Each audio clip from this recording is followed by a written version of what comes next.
She only spoke when cleaning rooms, until one wrong phone call revealed her hidden brilliance. A shy hotel worker answered in Mandarin, solved $1 million crisis, and thought no one noticed. But Keanu Reeves was in the next room, listening. What he did the next morning changed her life and exposed a secret she'd buried for years. Before we continue this incredible story, let us know where you're watching from. If you enjoy stories like this, subscribe to the channel, because tomorrow we have another inspiring story you won't want to miss. The carpet on the 52nd floor of the Meridian Hotel barely made a sound beneath Riley Ward's worn sneakers. She moved like a shadow, cart in front of her, hair tucked into a tight bun, eyes always lowered. Guests rarely noticed her. That was how she preferred it. Quiet meant safe. Invisible meant no trouble. Room 5201 was the presidential suite, off limits to almost everyone except the most trusted cleaning staff. Riley had only been assigned it because the regular housekeeper had called in sick, and her supervisor, Gloria, was desperate. She hadn't even asked Riley if she was comfortable, just handed her the key card and said, "Don't break anything." Inside, the suite was a world of polished marble, velvet cushions, and silence so deep it felt sacred. Riley took a breath, then got to work. Straightening pillows, folding towels, wiping the already pristine surfaces. It was easier to think when her hands were busy. She could forget about bills, her mother's doctor visits, and the letter from immigration that still sat unopened in her purse. Then the phone rang. It was a sharp, high-pitched ring, old-fashioned and relentless. Riley froze. The rules were clear. Staff were not to answer guest phones under any circumstances. But no one else was here. No voice came through the suite. No sign that a guest had returned. Still the phone rang. She stood beside the mahogany desk, her fingers twitching. One ring, then another. What if it was an emergency? What if someone needed help? Riley bit her lip and reached forward. The receiver felt warm in her hand. "Hello?" she whispered. A flood of rapid Mandarin burst through the speaker, catching her off guard. Her brain clicked into gear. She hadn't spoken Mandarin in years, not since her grandfather passed, but the words came back like muscle memory. The man on the other end was frantic. "Zhao Liang, are you there? We have a problem with the sensors. If we don't reroute by tomorrow, we lose the contract." Riley blinked. He thought she was someone else. She should correct him, hang up and walk away, but something about the urgency in his voice stopped her. "Sir," she answered in Mandarin, her voice still soft but steady, "I think you've dialed the wrong number. This is a hotel line in Los Angeles." Pause. Then more panic. No, they told me this was the emergency contact. I'm calling from our plant in Suzhou. Please, if you're from JTech, just tell me if the new heatsink design passed compliance. If it didn't, we're done. We've already manufactured 2,000 units. Riley closed her eyes. She could picture it. Heat sinks, silicon casings, thermal displacement failures. She and her grandfather used to build prototypes in their garage. He'd been a thermal engineer in Taiwan before retiring in California. And just like that, her old instincts woke up. "I'm not Zhao Liang," she said carefully, "but I understand your issue. Tell me your ambient threshold limit." There was a long silence on the line. Then the man answered, his voice still frantic, but tinged with surprise. 45 degrees Celsius, but we're seeing degradation at just 38. Output drops almost 15%. Riley frowned, her mind already calculating. That's not just a material issue. What's your assembly configuration? We're running 6-cell modules, parallel wired, dual phase, no insulation buffer between the sensor cluster and the main board. She shook her head slowly. That's your problem. You're getting thermal stacking. Your sensors are fighting each other instead of distributing the load. You need to isolate each node with a layered graphene substrate, thin it to 8 microns, and run signal shielding along the perimeter. The man on the other end didn't respond immediately. "Who are you?" he finally asked, stunned. She hesitated. What was she supposed to say?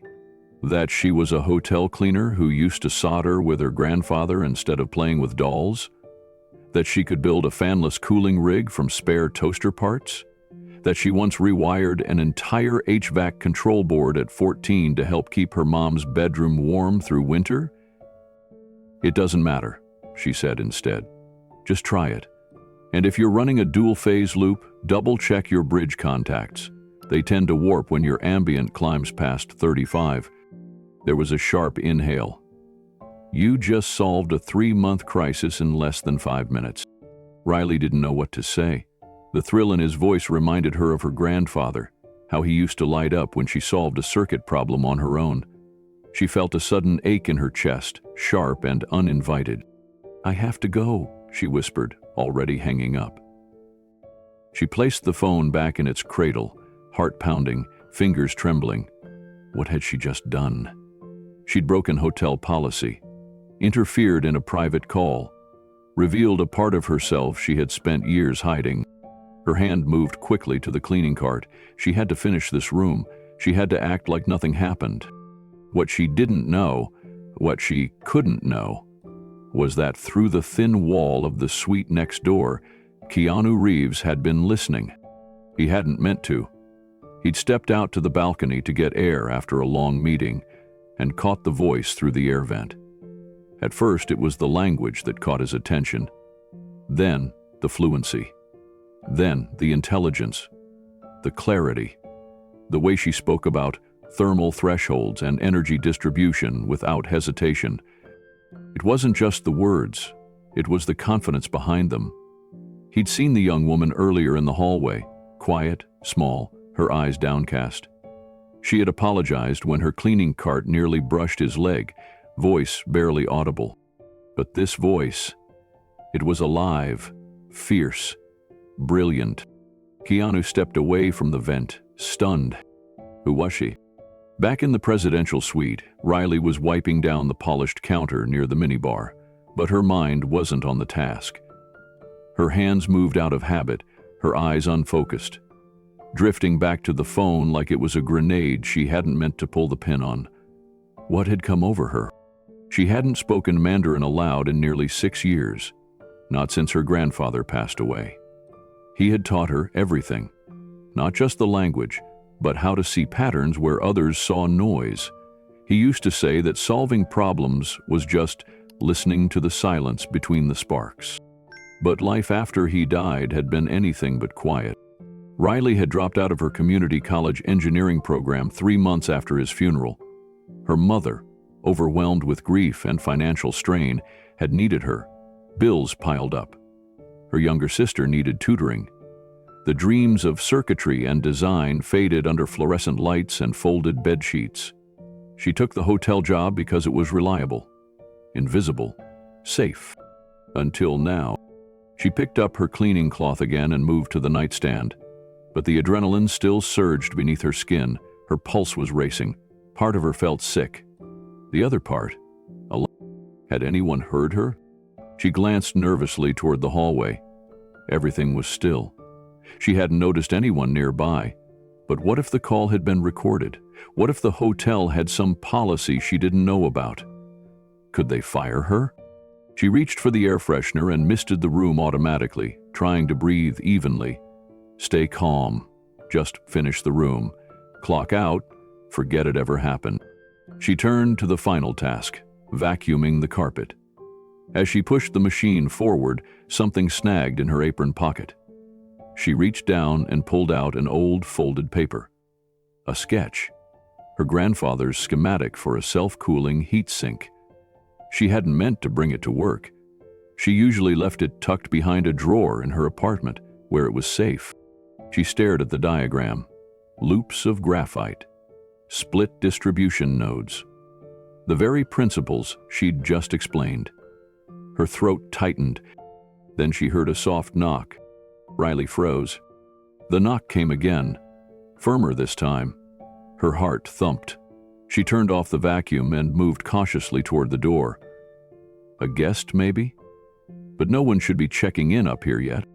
She peeked through the peephole. Frowning, she opened the door a crack. A folded piece of hotel stationery sat neatly on the floor. Just a single line, written in sharp, careful handwriting. "I'd like to speak with you," and her breath caught, scared in shock. She shut the door gently, leaned back against it, and stared at the note in her hand. He had heard her. She wasn't invisible anymore. The Los Angeles sky outside the Meridian Hotel was thick with heat, casting a hazy shimmer across the glass towers downtown. Keanu Reeves stepped out onto the private balcony of his suite, letting the dry air clear his thoughts. Inside, a folder of notes on the new charity initiative sat unopened on the table. The day had been long, meetings, phone calls, and small talk. He needed air. Still wearing his worn gray t-shirt and jeans, he leaned against the railing, closed his eyes, and let the quiet soak in. That's when he heard it. A voice, female, coming faintly through the vent separating his suite from the one next door. The sound wasn't unusual. Hotel rooms always carried echoes. But this wasn't laughter, music, or late-night conversation. This voice spoke Mandarin, fluid, composed, and precise. He could hear the cadence change, the tone sharpening like someone solving a puzzle in real time. Keanu leaned closer. He wasn't fluent, but he'd studied Mandarin off and on during international projects, enough to catch the gist of certain technical terms. What he heard now stopped him cold. Redistribute thermal load using alternating material layering. Phase shift architecture. Yes, I understand, but your model is flawed if the base compound doesn't adjust conductivity.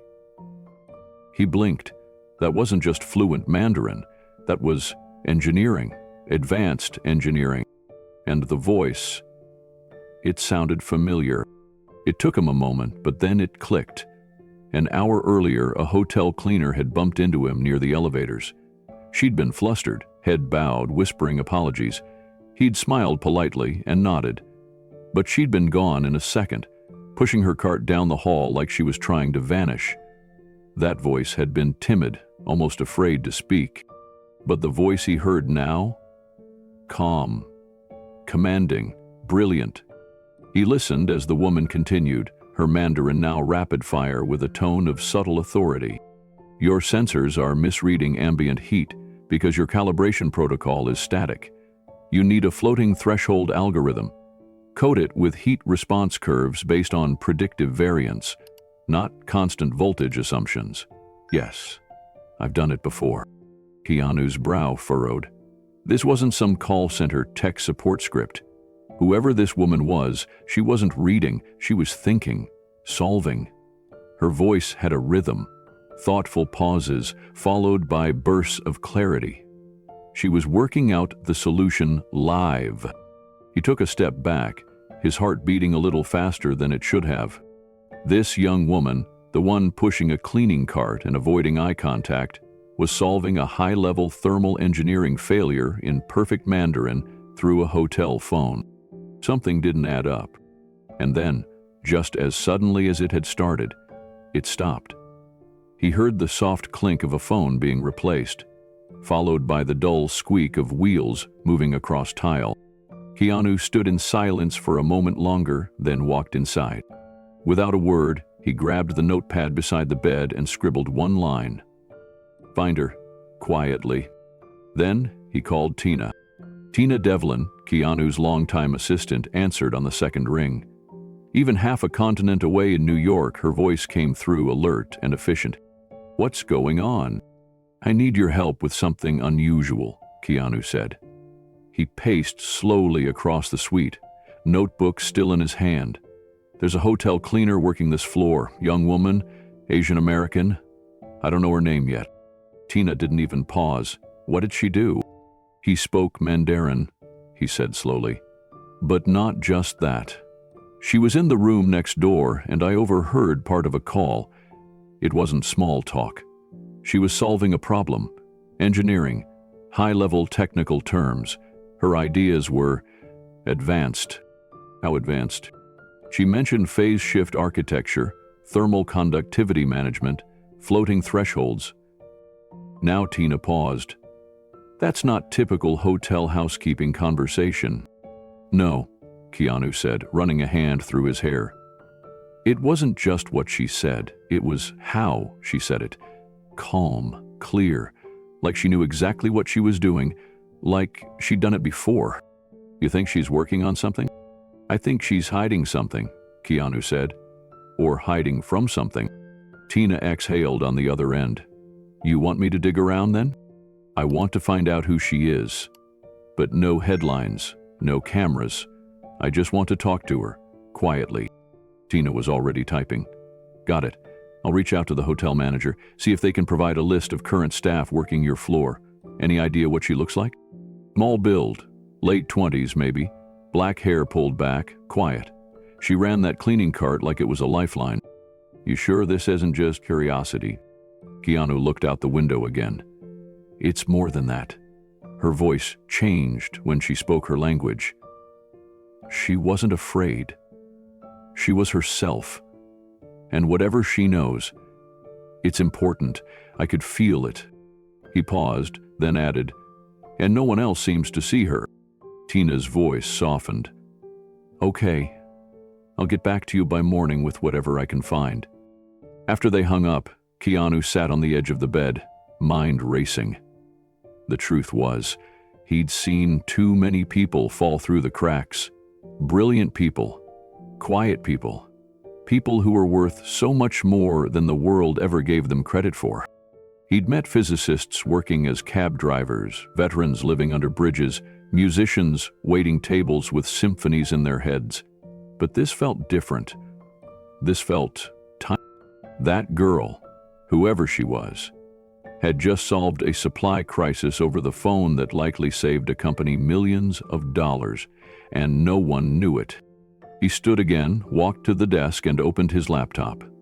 A tab was already open with Tina's email thread on the charity initiative, but he barely looked at it. Instead, he pulled up a blank document and started typing what he remembered of her words. Then he stared at the screen. Who was she? And why was she hiding brilliance behind a maid's cart? Morning came slowly over Los Angeles, casting amber light through the hotel's tall glass windows. Keanu hadn't slept much. He'd gone over the conversation again in his head, each phrase, each inflection. He kept hearing the way her voice shifted in Mandarin. Confident, grounded, not just fluent, but fluent in thought. He was sipping his coffee when Tina called. I think I found her, she said without preamble. Her name's Riley Ward. Keanu leaned forward. That doesn't sound Chinese. It's not. But here's the thing. Her mother's from Taiwan, father from Kentucky. Mixed background. Her grandfather was a mechanical engineer and one of the first Chinese professors at Caltech. She grew up with him after her parents split. Is she working legally? Yes. No red flags. She's listed as part-time cleaning staff, works mostly upper-floor VIP rooms. No complaints, no write-ups. Actually, her file says she barely talks to anyone. That tracks, Keanu murmured. What else? Tina lowered her voice. She graduated high school with a 4. Enrolled at Stanford at 16. Mechanical engineering major. Then, nothing. Nothing? No record of degree completion, no transfer, no graduate school, just a gap. Keanu felt the weight of those missing years. What happened? I don't know yet. I've contacted someone in Stanford's archives to pull her transcript history. But Keanu, Tina added, you don't just walk away from Stanford engineering unless something big hits. Keanu nodded, the coffee cooling in his hand. I need to talk to her, in person, one-on-one, not as a celebrity, just someone who listens. I can arrange that, but you'll need a reason, a way to cross her path without freaking her out. I've got one, Keanu said. Leave that part to me. He hung up and stared out the window again. The city buzzed beneath him, full of people chasing dreams, hiding regrets, trying to be seen. And somewhere down in that building, Riley Ward was probably pushing a cleaning cart, believing the world had forgotten her. But he hadn't. He remembered every word of what she'd said on that call. The elegance of her solution, the compassion woven into the logic. She wasn't just an engineer. She was someone who cared about systems and people. And he wasn't going to let that voice disappear. He walked to the door, pulled on a hoodie and a baseball cap, and slipped out of the suite. No entourage, no fanfare, just a hallway and the faint sound of wheels rolling over carpet from somewhere down the corridor. He followed the sound. Slow, steady, familiar. At the end of the hallway, he turned the corner, and there she was. Riley Ward, hunched over her cart, adjusting a set of towels like they were pieces on a chessboard. She looked up, startled to see someone else so early. Their eyes met. Keanu offered a small smile. "Hi, I think we met yesterday. I have a question, if you have a minute." Her eyes widened, lips parting slightly. And just like that, the quietest woman on the top floor was no longer invisible. Riley stood silently outside the staff office, her heart pounding. Mrs. Lynn, her supervisor, had called her in first thing that morning, no explanation, just a curt, "Come see me now."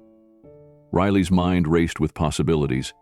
Had someone reported her for answering that phone? Were there surveillance cameras in the suite? She'd broken a rule, no question. She was sure she was about to be fired. Inside the office, Mrs. Lynn sat behind her desk, her expression unreadable. She pushed a white envelope across the table. "Conference room C, 11th floor. Go now. Someone important wants to meet you." Riley blinked. "Is this about yesterday?" "I don't know," Mrs. Lynn replied curtly. "They asked for you by name. Don't keep them waiting." The air in the elevator felt heavy as it climbed toward the 11th floor.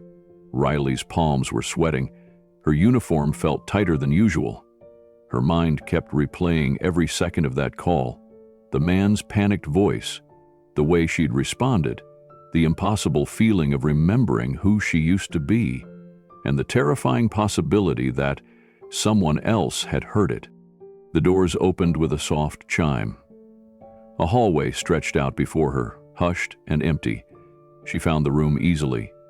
Conference room C, and stared at the door handle for a long moment before opening it. And then she froze. Sitting alone at the long conference table, dressed simply in dark jeans and a gray t-shirt, was Keanu Reeves. No cameras, no entourage, just him. He looked up with a gentle smile. "Riley, right?" She nodded slowly, barely able to speak. "Yes, sir." He stood and gestured to a chair across from him. "Please, sit."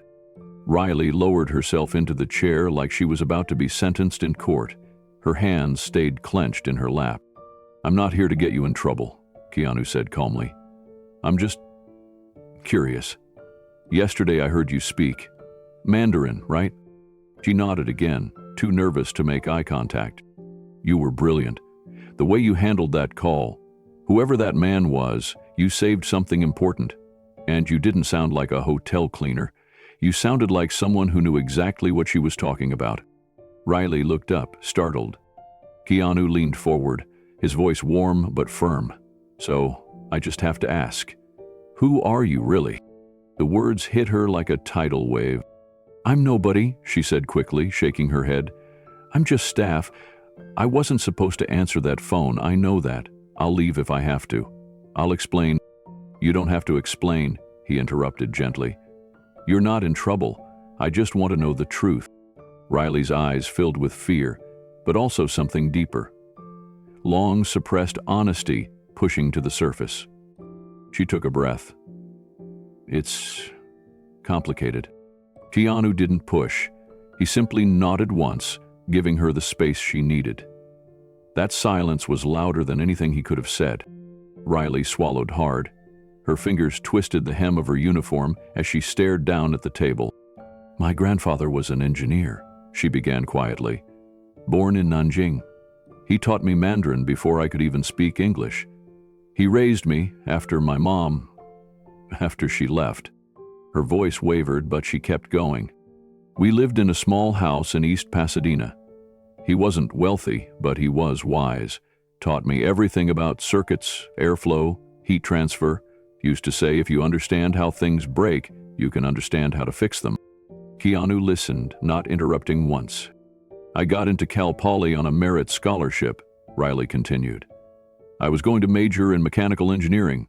My grandfather cried when the acceptance letter came, but during my second year, he had a stroke, massive, left him unable to walk or talk, and there was no one else. Her voice cracked. I dropped out, moved back home, took any job I could. Grocery clerk, temp receptionist, eventually housekeeping. She looked up for the first time, and the weight behind her eyes was unmistakable. I've been at the Meridian Hotel for 3 years. It's stable, quiet. No one asks questions if you keep your head down. And I'm good at staying invisible. Keanu's gaze softened. But you're not invisible. That call, she said, almost to herself. I don't know what came over me. The moment I heard Mandarin, something in me woke up. I saw the problem in my head. It made sense. Like I'd never left school. Like my grandfather was whispering the equations in my ear. She looked away quickly, embarrassed. I know I broke the rules. I should have walked out, but the guy was desperate. I just wanted to help. There was a pause. Then Keanu asked gently, Did it feel like you remembered who you really are? That made her blink fast. She hadn't expected that question. I don't know who I really am anymore, Riley admitted. I've spent so long being quiet, cleaning rooms, ignoring my own ideas, that I guess I forgot. Keanu leaned forward. Well, I didn't forget. I heard something real in your voice. Not just intelligence. Purpose. Courage. Riley blinked back tears, the kindness in his voice cutting through walls she didn't even realize she'd built. I don't know what this is, she whispered. But why would someone like you care? He didn't smile. He just answered with quiet sincerity. Because I've seen people with real gifts get overlooked too many times, and I think maybe the world's missing out on yours. She didn't know what to say. No one had ever looked at her like that, like she mattered. For a long moment, Riley sat still. Her thoughts tangled in doubt, fear, and something unfamiliar. Hope. Keanu didn't break the silence. He let it stretch, giving her the dignity to gather herself. Finally, she spoke. I don't want anything, not money, not attention. I just wanted to keep my job and take care of my grandfather. Keanu nodded slowly. I'm not here to offer attention. I'm here because I heard someone solve a problem that stumped full-time engineers for weeks. You saw the failure point before anyone else, and you explained it like you've been doing it all your life. Her eyes dropped. Because I have, just never professionally. He leaned back slightly, studying her with a kind of measured curiosity. What if that could change? Riley's head snapped up. What do you mean? Keanu said. What if today didn't end with you going back to a cart full of towels? What if it started with you stepping into something you were always meant to do? Her breath caught in her throat. I don't know if I'm allowed to dream that big anymore, she whispered. You are, Keanu replied, his tone steady. You just need someone to remind you. She wanted to believe it. She wanted it more than anything. But the years of surviving, not thriving, had buried her self-belief under layers of routine and sacrifice. What if I'm not good enough anymore? She asked. Riley, he said gently, you're already good enough. You proved it the moment you picked up that phone and helped a stranger halfway around the world without blinking. She sat in stunned silence as he reached into his pocket and slid a small card across the table. It had a name, a number, and a single line of text. Tina Morrison, Reeves Initiative. My assistant, Keanu explained. If you want to explore this, if you want to see what your knowledge could do outside of a hotel hallway, call her. No pressure, no cameras, just a conversation. Riley stared at the card as if it might vanish. I'm not promising anything except this. Keanu added. I think the world deserves to hear your voice again, and I think you deserve to use it. He stood slowly, giving her one last reassuring glance. Whatever you decide, I see you, Riley Ward, and I'm not the only one who will. Then he turned and left the room, leaving her alone with nothing but the card, a heartbeat thundering in her chest, and a question she hadn't dared to ask in years. What if I could be more? She looked down at the card one more time. The door had closed, but something inside her had opened, and it wasn't going back. Riley hesitated, her fingers twisted around the edge of her sleeve as she searched for the right place to begin. Keanu waited patiently, sitting across from her in the quiet conference room. No entourage, no camera crew, just his steady presence and the weight of a question still echoing between them. Who are you really? My name is Riley Ward, she said softly. But that's not the full story. Keanu leaned forward slightly, listening, not judging, just listening. I was born here, in Seattle. My parents weren't around long. My mom left when I was 3. My dad, I never met him. My grandfather raised me. Her voice cracked just slightly. He was from Guangzhou, barely spoke English, but he taught me Mandarin like it was the most important gift he could give. She paused and swallowed hard. He was a retired electrical engineer. He used to show me how radios worked, how wires carried sound. Every weekend we built something. Once, he helped me turn an old toaster into a solar-powered charger. A small smile crossed her lips. He told me that when I grew up, I'd build things to help people, and I believed him. Keanu nodded once, encouraging her to keep going. I got into university when I was 18, engineering. It felt like everything was finally falling into place. But in my second year, Grandpa got sick. Cancer. Fast. Her voice grew quieter. I dropped everything to take care of him. I took incompletes in 3 classes. The school froze my record. That triggered a problem with my student visa.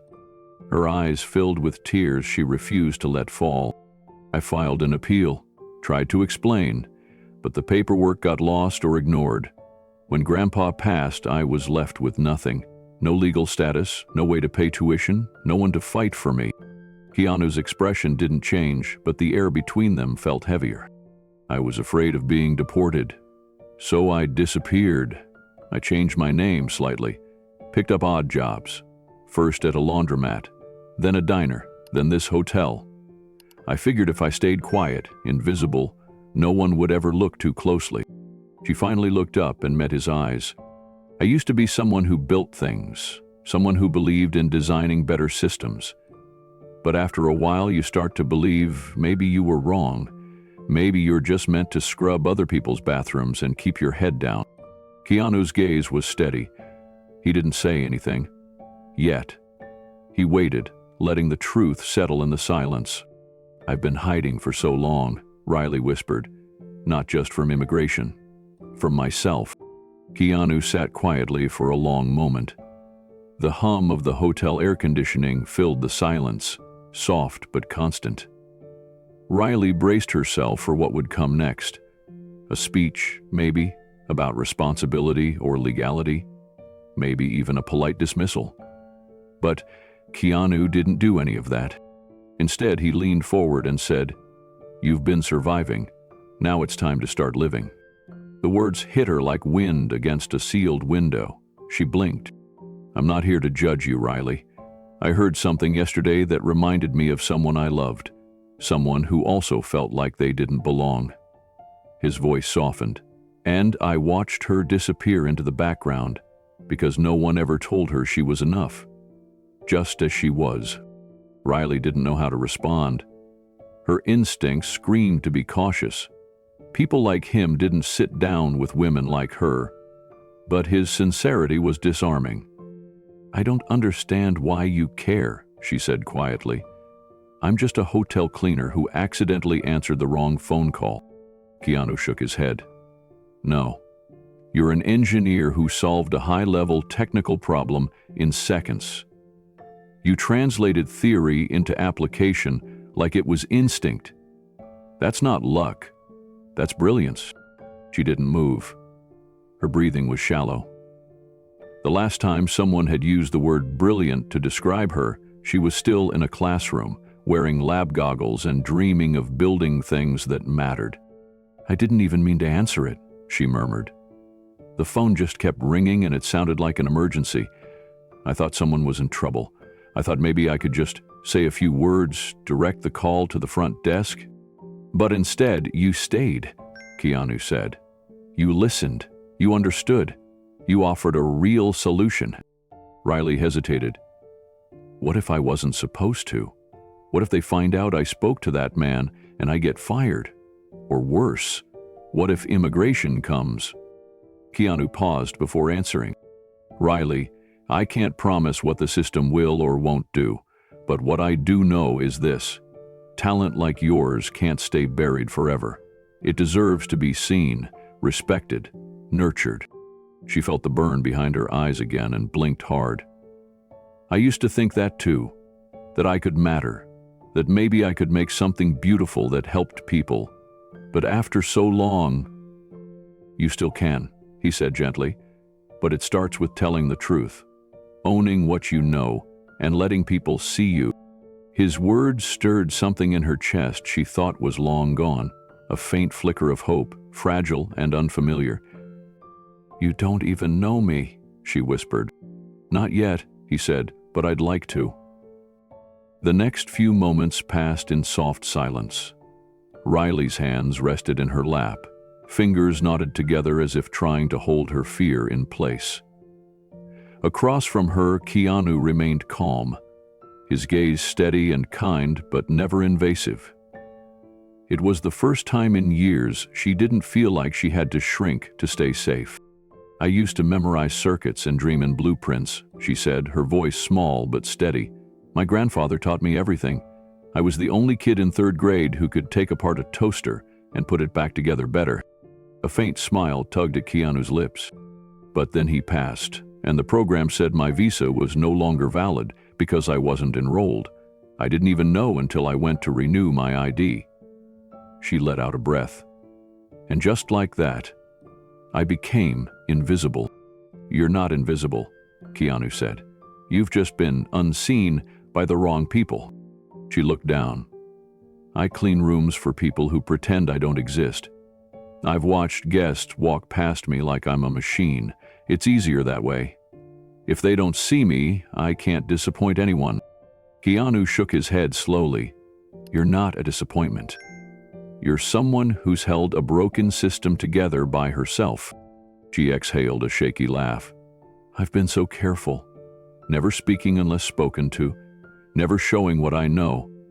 I thought if I just stayed quiet long enough, maybe it wouldn't hurt to be forgotten." "But you weren't forgotten yesterday," he said gently. "You were overheard, and what I heard was someone who knew exactly what she was talking about, someone with a gift." Riley looked up, meeting his eyes fully for the first time. Her voice, when it came, was softer. "Why are you doing this? Why me?" Keanu thought for a moment. "Because I believe in people who haven't been given a chance. Because I know what it's like to lose someone and keep going without a roadmap. And because the world needs quiet brilliance just as much as loud confidence." Something cracked open in her. She hadn't realized how badly she needed to hear that. Needed someone, anyone, to look at her and not just see the title on her uniform. "I don't even know where I'd begin again," she whispered. "Start with this," he said. "Lunch, tomorrow, no pressure, no cameras, just you and someone who's really listening." She hesitated, then nodded. "Okay," Keanu smiled. "Then we'll take it one step at a time." The next morning, Riley arrived outside the same conference room where she had first met Keanu, this time holding something she hadn't let anyone else see in years. A soft blue folder wrapped in an elastic band, faded at the edges from time and fear. She stood outside the door for a long moment, heart pounding. Then, slowly, She stepped inside. Keanu was already waiting, sitting at the far end of the long table. He wore a simple charcoal sweater, hair tied back loosely. No cameras, no entourage, just him. When he looked up and saw her standing there with the folder clutched to her chest, he gave a quiet nod. "You brought it," he said, not with demand but reverence. Riley sat down, still holding the folder close. "It's all I have left of him," she said. "These pages, they were his life's work." "I understand," Keanu said, "and I promise no one will take them from you. But I'd like to understand what's inside." "Only if you're ready." Riley hesitated. For years, she'd carried the folder from job to job, from tiny basement apartments to shared flats, always hiding it beneath her bed, between her sweaters, or under floorboards. She had never shown it to anyone. She looked at Keanu again, his expression calm, patient, not prying, and something about the way he was simply waiting for her, not demanding anything, gave her courage. Her hands moved to the elastic band, slowly peeling it off. The folder creaked open. Inside were 20 sheets of graph paper, yellowed slightly from age.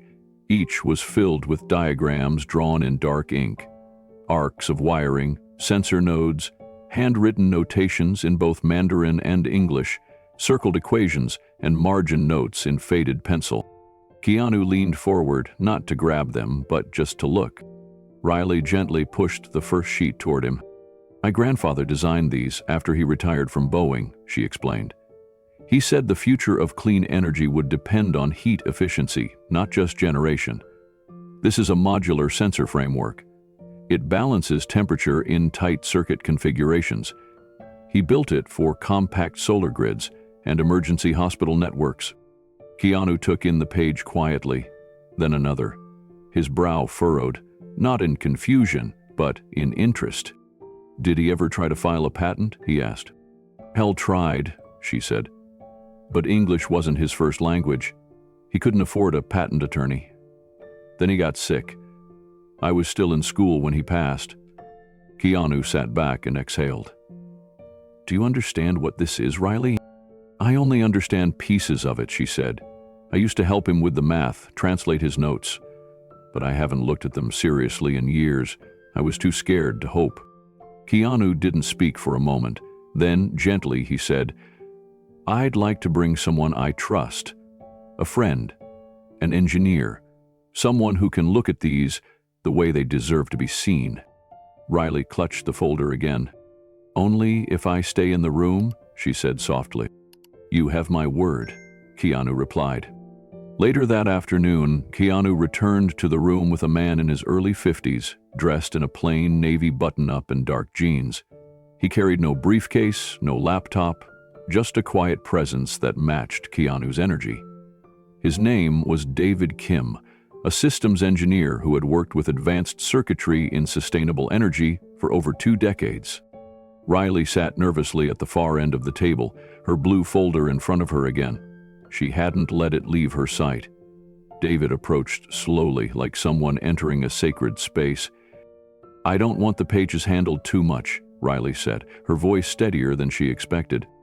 "Of course," David replied gently. "If it's all right, I'll just observe." She opened the folder and spread out 5 key pages. The central grid design, the balancing mechanism, the adaptive voltage sketch, a thermal response matrix, and a notated summary her grandfather had written in his own shaky English. David leaned in and began to read. The silence in the room stretched for minutes. Keanu watched David's expression shift slowly, from curiosity to interest, then finally to something like awe. "This handwriting," David murmured, pointing to a series of calculations in the corner. "Whoever wrote this, they weren't guessing. They understood real-time thermal compensation and fluctuating microloads. This is decades ahead of what we see in most domestic tech labs." Riley's fingers tightened slightly. "That was my grandfather," she said. "He used to say if heat could destroy a system, it could also be used to protect it. You just had to give it the right path to travel." David looked up. "He was right." Riley blinked. "You mean This is still usable after all this time? David carefully tapped the annotated diagram in the center of the grid. This part right here? He's proposing a feedback loop between parallel sensor nodes. That idea is just now starting to gain traction in energy storage design. But the way he implements it here, it's more elegant than anything I've seen. And his modular layout, this could scale from household systems to emergency grids. Riley, this isn't just usable. This could change the rules. She looked stunned, like she hadn't dared to believe that what she'd carried so long could still matter. But no one ever believed him, she whispered. When he submitted early drafts, they didn't even reply. They probably didn't understand it. David said, people dismiss things they can't easily explain, but this is revolutionary.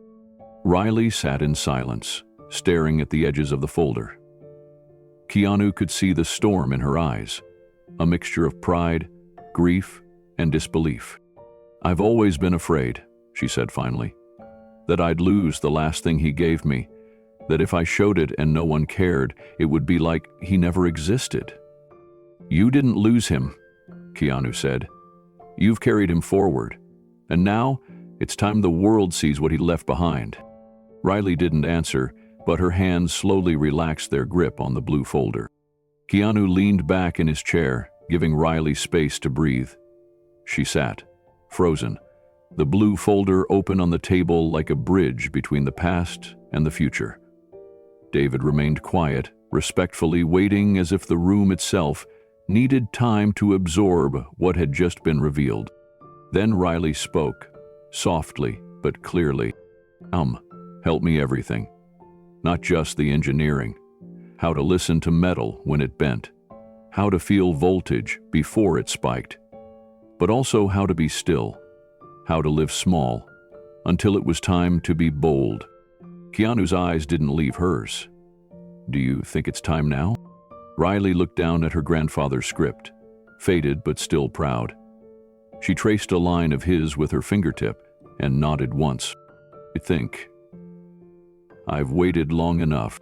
David took a breath, then reached for his notepad. With your permission, I'd like to run some simulations. Quietly. I'll sign whatever you need. NDAs, licensing protections. We don't move forward unless you're ready. Riley hesitated, then nodded. Only if you don't change his credit. His name was Wen Zhao Liu. That goes on anything that ever comes from this. It will, David said. First line. Keanu smiled faintly. That's how we do this, with respect. A long silence followed, not uncomfortable but weighty, like everyone in the room felt the floor shifting beneath them. Then Riley carefully began collecting the pages, stacking them with slow precision, smoothing each corner like she was folding a memory into place. When the folder closed, she placed both hands on top of it and looked across the table. I'm scared, she admitted. Not of the tech, but of what comes next. If people see this, I won't be invisible anymore. You never were, Keanu said gently. You just didn't know who could see you. She let the words sit in her chest. She wanted to believe them. Then Keanu stood and walked to the window, staring out over the Los Angeles skyline. Do you know why I asked Tina to find you? He said without turning around. Because you reminded me of someone I knew, my mother. Riley looked up, startled. She was brilliant, quiet, always behind the scenes, but she saw everything. She had ideas no one listened to, until one day, they had no choice but to pay attention. He turned, his gaze steady. You don't need to fight to be heard, Riley. You just need to speak. And this, he nodded toward the blue folder. This is your voice now. Her eyes stung. She bit her lip to keep it steady. I don't know how to do any of this. You don't have to, he said. Not alone. That's the difference between surviving and living. Living means building with others. He reached for the folder, but didn't touch it, just placed a hand on the table beside it. When you're ready, he said. And for the first time in years, Riley nodded. I think I'm ready to try. The next morning, Riley arrived at the conference room 20 minutes early. Her nerves hadn't let her sleep. She stood by the window, hugging her arms, watching the skyline fade into soft golden light. On the table behind her sat the same blue folder, its corners frayed with age and use. She had brought it again. Somehow it felt safer to have it near. The door opened quietly, and Keanu stepped in alone. He wore a simple black jacket over a gray shirt and jeans. No fanfare, no cameras. Just presence. He gave her a small, grounding nod. "I appreciate you coming," he said. Riley sat slowly, her fingers clutching the hem of her sleeve. Her voice was faint. "I wasn't sure I should." "I know," Keanu said gently, "but I want to show you something." He placed a folder in front of her. Inside was a proposal, written in plain, careful language. A newly formed initiative under his foundation, a clean energy innovation branch that would support breakthroughs in infrastructure for underserved communities. At the top of the proposal, her name was listed. Riley blinked. "Why's my name on this?" "Because I want you to help build it," Keanu said. She didn't respond right away. Her breathing turned shallow. "I want to offer you a consultant role," he continued. "We'd start with this sensor system, explore applications for public cooling grids, and build from there. I've already spoken to an immigration attorney. We'll begin a petition under extraordinary talent. Quietly. We'll handle it." Riley shook her head almost instantly. No, I clean rooms. I don't belong in meetings." Keanu leaned forward slightly, keeping his tone steady. "That's fear talking, not truth." She looked away. "You don't understand. People like me, we stay invisible on purpose. It's how we survive." "I do understand," he said, softer now. "That survival instinct has kept you safe, but now it's keeping you small. You're not just surviving anymore, Riley. You're needed." Silence stretched between them. Riley opened the blue folder slowly, her fingers trembling. She stared down at her grandfather's meticulous drawings. Symbols, notations, notes in Chinese he'd written with her in mind. "Every line here was his," she whispered. "All I ever wanted was to keep his memory alive." Keanu nodded. "Then help us make his ideas real. Let the world know who he was. Through you." She glanced up, her voice still hesitant. "Only on one condition?" "Name it. This doesn't go to the highest bidder. Whatever we build, it has to go where it's needed most. Poor neighborhoods, elderly care homes, heat-struck schools, not just corporate towers."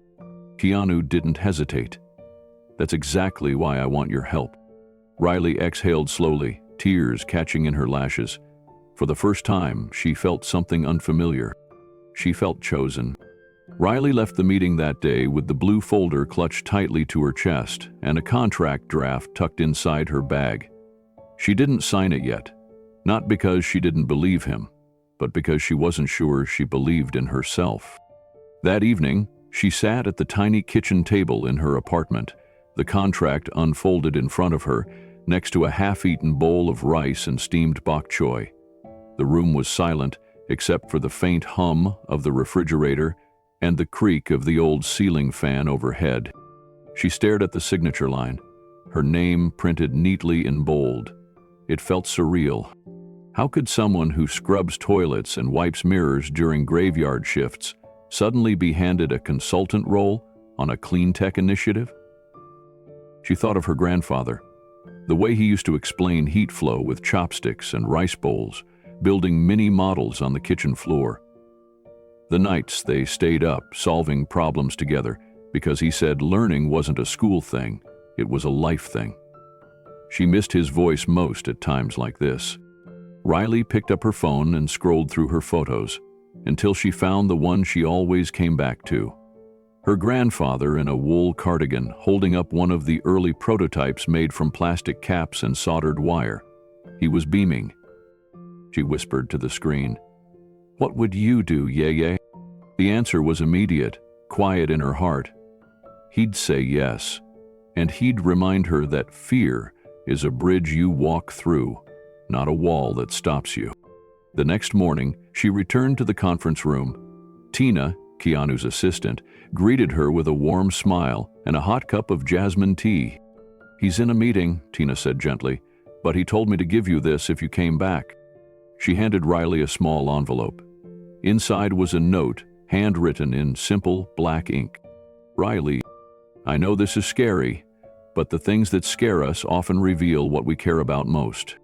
You don't owe the world your silence. When you're ready, let's build something together. Keanu." Riley folded the note and tucked it into her coat pocket. She waited by the window, the contract in her hands, still unsigned. When Keanu entered the room 10 minutes later, she stood, her eyes glassy but steady. "I brought it," she said. He nodded, no pressure. She looked at the line one last time. Then she picked up the pen. "I'll do it," she said softly. "But I need to do it my way." Keanu smiled. "That's the only way this works." She signed her name. And just like that, the girl who once hid behind silence had taken her first real step forward. Riley tucked the signed contract back into the envelope, but her shoulders didn't relax. If anything, the weight of the moment only deepened. Keanu noticed. He didn't rush her. She stood by the window, watching the Los Angeles skyline shimmer in the distance. "You really think I belong at those tables?" she asked quietly. "With engineers and policy people, people who went to MIT, Stanford, Caltech? I think you belong wherever your ideas can live," Keanu said. "That's not about a diploma. That's about vision." She shook her head slightly. "But they'll look at me and see a hotel cleaner." "Maybe," he admitted, "but after 5 minutes they'll hear the difference." A long silence followed. She didn't argue this time. Finally, Riley turned toward him. "If I'm going to do this, then I want to know it's going to matter to the people who get forgotten. My grandfather believed technology wasn't worth much if it didn't serve the poor first." Keanu's voice was calm. "That's exactly why I want you on this. We don't need another consultant who only knows how to chase profit." She studied his face carefully. "I want to build systems that reach neighborhoods no one invests in. Rural clinics, low-income schools, places off the map." He nodded. "That's the entire point." Still hesitant, she asked, "And you're really going to help me fix my status?" "We're already working on it," he said gently. "Extraordinary ability petition. Tina's pulled your academic records, your grandfather's patents, and your notes. They're compelling. The rest? Your voice, your story? That's the strongest part." She sighed. "I've spent years hiding. It's going to feel strange, stepping into the light." He nodded. "The light feels harsh at first, but it's how you grow things." She looked down at her hands, still rough from years of scrubbing tile, still shaking slightly. Then she looked up. "All right," she whispered. "I'm in. But if this ever turns into something that forgets people like me..." "I'll walk. I'd expect you to," Keanu said. "And that's what keeps it honest." Tina returned to the room just then, handing Riley a folder with upcoming travel details. "You'll be flying to San Francisco next week," she said. "First design retreat. We're building the pilot proposal there." Riley took the folder and opened it slowly. Inside were names of firms, community leaders, even environmental groups she'd only ever read about. She looked overwhelmed. Keanu stepped beside her. "Start by listening. That's your greatest strength. The rest, we'll figure out together." Riley nodded. For the first time in years, the tremble in her hands started to fade. The mob might still be waiting at the hotel, but so was something else now, something bigger. It started with a phone call that never should have happened. Riley had just finished reviewing schematic revisions with Keanu's lead engineer at the Foundation's downtown office when she got a message from Mrs. Lin, her old supervisor at the Meridian Hotel. It was terse, cold, just 5 words. They are asking questions about you. Riley's heart dropped. She hadn't told anyone outside the foundation where she was working now. She hadn't even returned to the hotel to collect her final paycheck. Everything had happened so quickly. Her new role, the petition paperwork, the quiet meetings with Keanu's team in the background, while her blueprints sparked conversations she never imagined she'd be part of. But now, someone was poking into her past. And that someone had made a call. Within hours, Keanu's legal director, Dana, was on the phone with federal officials. They'd received an anonymous tip. A foreign national suspected of overstaying her visa was working in connection with a private foundation under false documentation. Dana calmly cited the pending extraordinary ability petition. But the agent on the other end wasn't interested in legal nuance. "We've been instructed to confirm her whereabouts," the agent said. "And if she's present at the location in question, we'll need to bring her in for questioning." Riley knew nothing of this yet. She was in a back room of the foundation's lab, fingers curled around a warm mug of ginger tea, going over a heat distribution model with two junior engineers. She was halfway through explaining how certain microsensors could recalibrate faster in dry climates when Keanu appeared in the doorway. He didn't say a word. He just looked at her with that gentle, steady focus she had grown to trust. Then he motioned with his head. She stood up immediately. The moment the lab doors shut behind them, she felt it. Something had shifted. Keanu handed her a jacket. "Put this on," he said. "We're not going back to your apartment." Riley blinked. "Why? What happened?" He didn't answer right away. Instead, he opened the back door to a waiting black SUV. Dana was already inside, phone pressed to her ear, speaking in a voice clipped with urgency. A driver stood by, eyes scanning the alley behind the foundation building.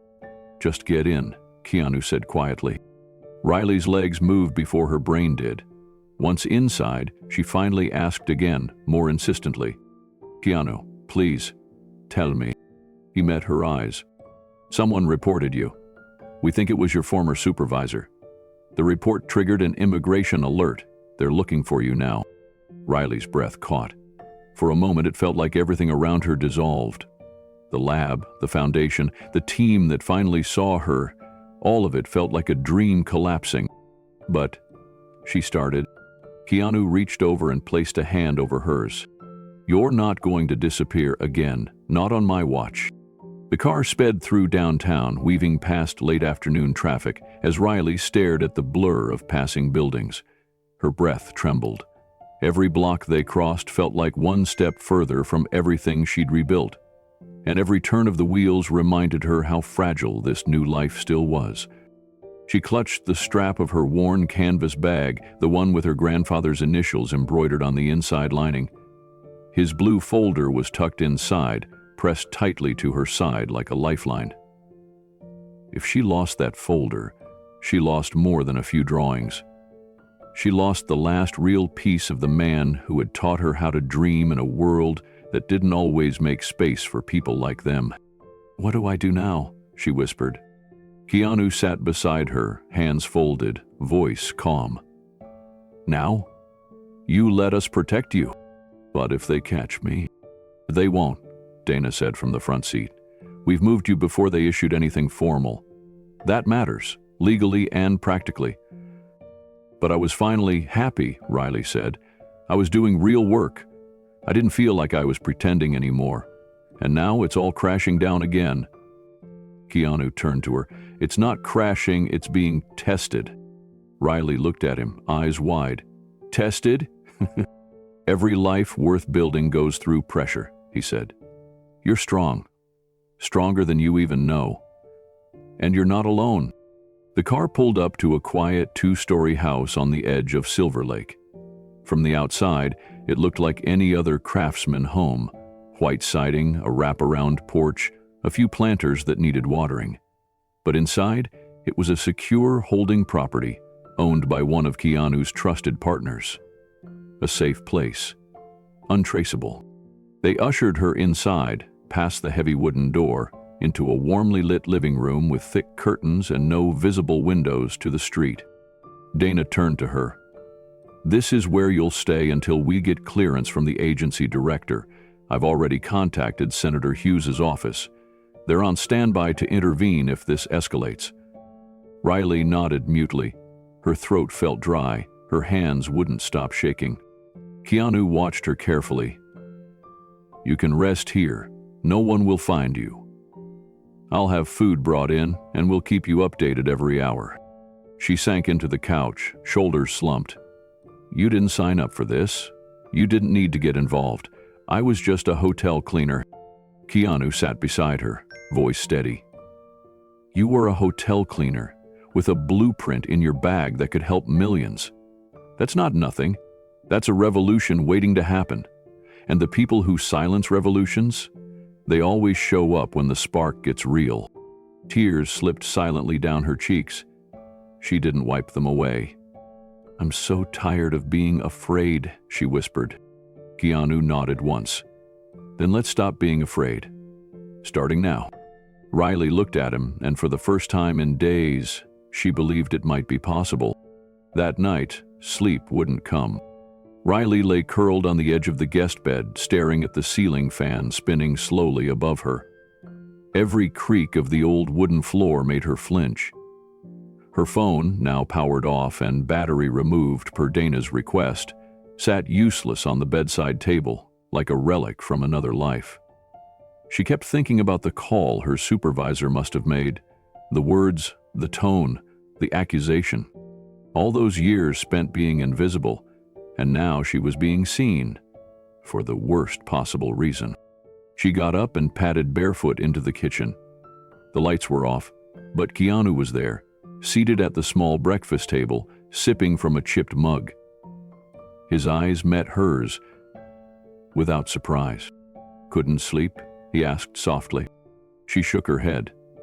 "I thought I could, but my body's still in fight mode." He gestured toward the chair across from him. She sat, hands wrapped tightly around a cold glass of water. "Do you ever get used to it?" she asked. "The fear? The knowing someone's trying to pull everything out from under you?" He took a long breath. "No, but you do get better at walking through it." She gave him a tired look. "You're not afraid of anything." "I'm afraid of the same things you are," he said. "Of losing people, of being misunderstood, of not being able to protect what matters. But fear isn't the problem. It's letting it decide who you are." They sat in silence for a moment. Outside, the wind rustled through the lemon tree in the backyard. Riley looked down at her lap. "You keep saying I'm strong. But strong people don't hide for years. They don't scrub toilets and stay quiet when they could speak up." Keanu leaned forward. "That's where you're wrong. Hiding didn't make you weak. It made you careful. It kept your grandfather's work alive. That blue folder didn't get lost in a fire or sold to someone who'd exploit it. It stayed in your hands. That's strength."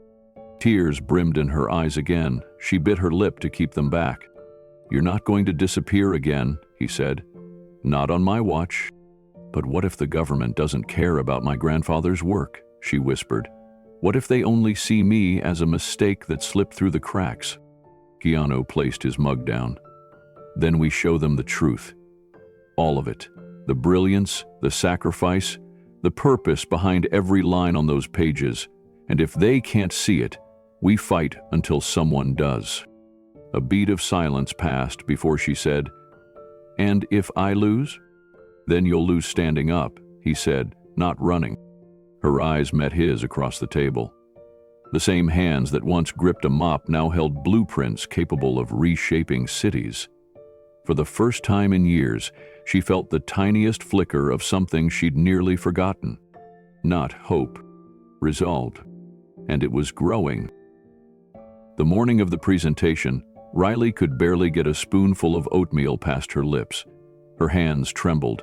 Her heart thudded behind her ribs like a warning bell. She had spoken Chinese in a luxury suite. She had shown blueprints older than some of the tech in the room she'd be entering today, but nothing compared to this. Tina, Keanu's assistant, handed her a simple black folder as they stood in the hallway outside the conference room. "Everything's in here," she said softly. "You don't need to be perfect. You just need to be you." Riley gave a small nod, clutching the folder with both hands. The paper inside was warm from being held so tightly. She had reviewed it for hours, her grandfather's notes, her revisions, every line translated, annotated, polished. But it still felt like a child walking into a room full of generals holding a hand-drawn flag. Keanu stood by the door. Dressed in a simple dark shirt and blazer, he looked like he belonged in 100 rooms like this. She didn't. He gave her a nod. "You ready?" She swallowed. "No."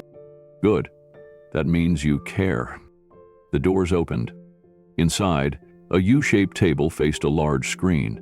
Around the table sat 15 people: engineers, energy experts, a state environmental officer, and 2 representatives from a clean tech grant agency. Every pair of eyes turned toward her. Keanu motioned toward the front. "Everyone, thank you for coming. Today we have someone very special to introduce. This is Riley Ward. She's going to walk us through a system her late grandfather developed. But more than that, she's improved it in ways that could change how we think about sustainable heat distribution forever." Riley felt her throat tighten. He wasn't easing them in. He was throwing her into the deep end. Tina dimmed the lights. Riley clicked to the first slide on the screen. She cleared her throat. "This design is from 2006, she said, her voice quieter than she wanted. "It's for a modular heat balancing circuit built for high efficiency in tight configurations. My grandfather, Lou Wen, designed it after years working in failed HVAC systems across Seattle's." Someone chuckled softly. Encouraged, Riley moved forward. He called it the web circuit, not because it's digital, but because of how it mimics a spider's web. Pressure in one node redistributes automatically across multiple anchors. She clicked to the schematic. A complex, hand-inked design filled the screen, annotated with English terms and small Chinese characters. "Over the years, I found flaws," she continued, her voice growing steadier. "So I rewrote the control logic. I added distributed sensors, and I shrunk the cooling core by 22%. That's where the real efficiency spike happened." At that, 3 of the engineers leaned in. One of them whispered, "Wait, did she say 22? Keanu didn't move, didn't speak. He just watched Riley, hands clasped, gaze steady, as the girl who used to hide behind a mop showed a room of experts what genius looked like. One of the engineers, a tall woman with silver glasses, raised a hand. "Could you walk us through how you shrunk the cooling core without compromising thermal safety?" Riley nodded slowly. "It started with eliminating redundancy. My grandfather designed it with parallel fail-safes in case of sensor malfunction, but we now have micro-layered ceramic sheathing that makes that kind of backup unnecessary. Once I reduced the spacing between the inner plates, I rerouted the airflow grid lines to force heat rotation rather than just dispersion." The room went completely still. Someone muttered, "That's not just smart, that's elegant." Riley's hands were no longer shaking. She changed the slide. "This is the test data from a prototype I built 2 years ago using salvaged circuit boards. You'll see an 11-degree temperature stability differential in edge load conditions. And that was without the upgraded airflow design I modeled last spring." One of the government grant reps leaned forward. "You did all this with salvaged equipment?" Riley hesitated. "Yes, sir. I couldn't afford lab access. I used parts from a junked copy machine and a used water heater from a supply closet." Whispers moved around the room like a current. Keanu hadn't moved once. The next slide showed the simulation results, a heat map comparing her original prototype with a standard industry module. "This system self-corrects," Riley said. "It doesn't just detect a hot spot. It anticipates it. The sensor response window is shortened by 0.2 seconds, which may sound small, but in thermal integrity, that margin can prevent cascading failures." A low, collective exhale spread across the table. Dr. Han, the senior systems engineer from the Department of Energy, finally spoke. "How did you learn this? Who trained you?" Riley glanced down, then back up. "No one. My grandfather taught me the foundations. He was an engineer in China before immigrating. After he passed, I studied his notebooks. I just kept going." "You didn't study this in college?" "No, sir. I came to the U.S. on a student visa, but a paperwork error pulled it. I've been cleaning hotel rooms for the past 4 years." Silence. Riley stepped forward and clicked to the final slide, a schematic overlay showing her revised model, installed in community microgrids. "This is what I want," she said quietly. "If this system can work, it should start where it matters: underserved neighborhoods, old apartment buildings, community clinics that can't afford constant outages." Her voice didn't shake anymore. Keanu watched her with quiet pride. She wasn't trying to impress anyone. She wasn't selling. She was offering a piece of her truth, and the room knew it. A moment later, the silver-glassed engineer put her hand on the table. "I move. We fund the first pilot immediately." "Seconded," came a voice from across the room. Applause erupted, not polite, not formal, genuine. Riley blinked, frozen, and Keanu stepped forward and gently put his hand on her shoulder. "C'est extraordinary." After the meeting ended, most attendees lingered, surrounding Riley with questions. She answered every one with calm clarity, sometimes apologizing for her lack of formal vocabulary, but no one minded. What she lacked in academic polish, she made up for with real understanding. Dr. Han stayed behind, waiting for the room to clear. When it was just Riley, Keanu, and 2 of Keanu's staff, he approached her slowly. "I've reviewed work from MIT doctoral candidates who didn't present with the same coherence and heart that you just did." Riley flushed, unsure how to respond. Dr. Han continued, "You said this system should start in the places that are most overlooked. I agree, and I want to help you pilot it. Our team oversees grant funding for infrastructure innovation. With Keanu's backing and your tech, we can build something that lasts." Riley held onto her folder as if it were still the only thing keeping her grounded. "But I don't have credentials. I don't even have an active visa." Keanu stepped in. "That's changing. We've already started the paperwork for an extraordinary talent visa. You heard the room. What you've built qualifies." Dr. Han nodded. "It's not just the system, it's the intent. That's rare." They walked her to the elevator. Keanu stayed behind for a moment to speak with Tina, then jogged to catch up as the doors began to close. "Mind if I walk you out?" Riley nodded, still too overwhelmed to say much. They moved through the building together. People passed them, some offering warm smiles, others glancing twice at the quiet young woman beside the movie star. Keanu kept pace with her, never pushing the conversation. At the exit, Riley paused. "I didn't expect today to go like this." Keanu tilted his head. "What did you expect?" "I thought I'd embarrass myself. I thought someone would laugh." He looked at her for a long moment. "You know, I've been in this business a long time. I've seen people speak from scripts with perfect words and empty hearts. Today I watched you speak without one rehearsed line and move a room full of people who don't move easily." She blinked back unexpected emotion. "I almost didn't come." "I'm glad you did." She stepped outside, into the evening light. Keanu called after her, his voice gentle. "Hey, Riley." She turned. "You're one of the bravest people I've met in years." Riley didn't respond right away. She just held his gaze, nodded once, then walked away, clutching the folder that no longer weighed her down. It wasn't armor anymore. It was purpose. And for the first time in years, she let herself believe this might be the beginning of something. Riley sat alone in the dim corner of her temporary safe house, the city lights of Los Angeles flickering faintly through the blinds. A crisp manila envelope sat unopened on the table in front of her. Her name was handwritten in black ink across the front. No logo, no return address, just her name. As if the world had finally decided to speak to her directly, her hands trembled slightly as she peeled it open. Inside was a letter from a foreign investment group. The language was formal, the tone polished, but the message was simple. They wanted the complete rights to her grandfather's sensor system. The blueprints, the modifications, every equation and annotation. In exchange, they were offering $20 million. No licensing, no shared credit, no royalties, but a complete buyout. It was a number that sent a chill down her spine.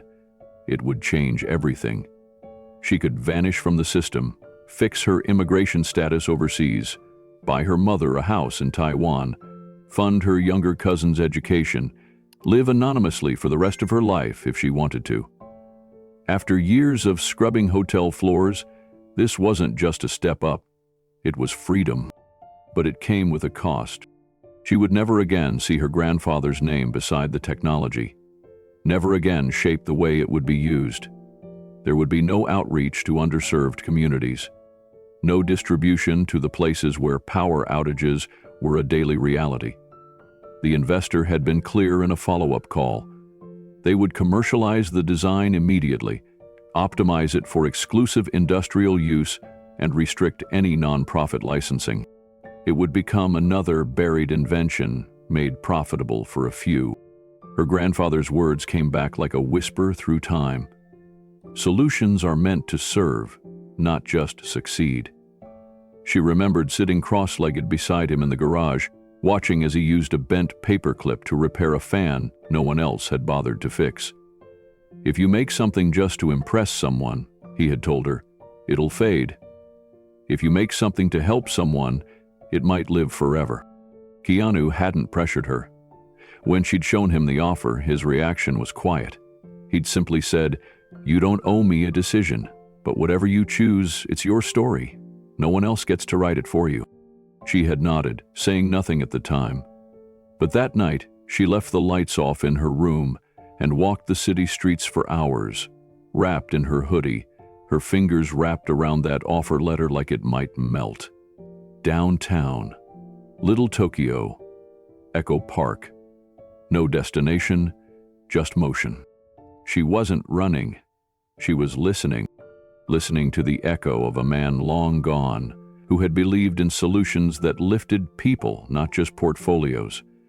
A man who would have traded all his brilliance just to keep one home lit through winter.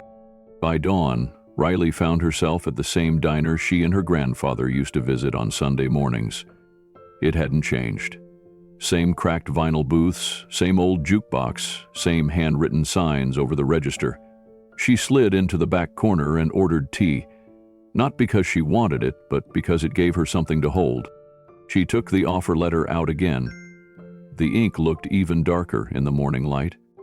Her mind replayed every risk, every close call, the look on her supervisor's face the day she vanished from the hotel, the moment immigration agents passed within feet of her in the market 2 weeks ago, the nights she slept with her shoes by the door, afraid of a knock that might end everything. This letter promised that would all disappear, but so would everything else. She thought of the closed-door presentation just days earlier, the stunned faces around the table, the silence that had followed her explanation of thermal balance systems and modular lattice design. She hadn't just been reciting her grandfather's theory, she'd extended it, made it hers. The applause that day had felt different than anything in her life. It wasn't for surviving, it was for being seen. Keanu had looked at her afterward like she was already part of something bigger. Riley took out a pen. Her fingers hovered over the signature line. She imagined what it would feel like to sign, to vanish, to finally be safe. And then she imagined something else. A rural clinic in Arizona, a mobile school in Nepal, a rooftop in South LL lined with panels her grandfather once dreamed of. Light humming through the circuits, powering something more than a machine. People, dignity, possibility. She dropped the pen. It hit the table with a dull clack. The waitress brought her tea and gave her a curious look.